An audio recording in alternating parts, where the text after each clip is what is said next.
मित्रांनो, अखेर महिपत पकडला गेलेला आहे आणि महिपत आता नागराजच्या सगळ्या गुन्ह्यांची कबुली देणार आहे. मित्रांनो, अर्जुनने जीवाची बाजी लावत आपल्या प्राणाची पर्वा न करता महिपतला पकडलेला आहे. त्यांच्या दोघांमध्ये झटापट झाली, अर्जुनला गोळी लागली.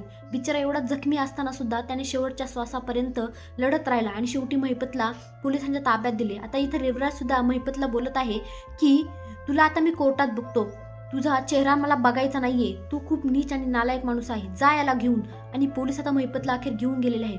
इकडे बिचारी सायली काळजीत आहे, कारण फोन लागत नाहीये, त्यामुळे ती आडेवेडे घेत आहे. घरातले सगळेच काळजीत आहेत. परंतु ज्या क्षणी तिला कळतं की महिपत हा पकडला गेलेला आहे, तेव्हा ती देवी आईकडे हात जोडून देवी आईचे आभार मानते. देवी आईला बोलते की देवी आई, तू खरंच ग किती चांगली आहेस, प्रत्येक गोष्ट माझी ऐकते आणि माझी इच्छा पुरवते.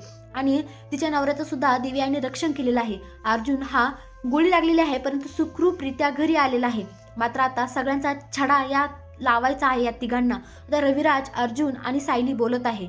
आता रविराज बोलत आहे की आता आमचा अपघात कोणी घडून आणला याचा मास्टर माइंड आता कळणार आहे आणि त्याचे दिवस सुद्धा भरलेले आहेत.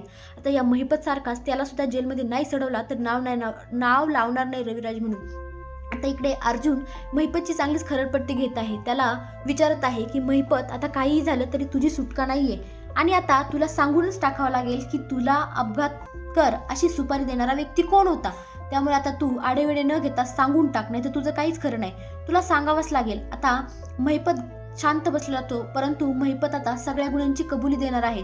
कारण महिपतलाही तेच हवं असतं, कारण त्या नागराजने महिपतचे किती हाल केले, त्याला कोंडून ठेवलं, त्याला किडनॅप करून ठेवलं.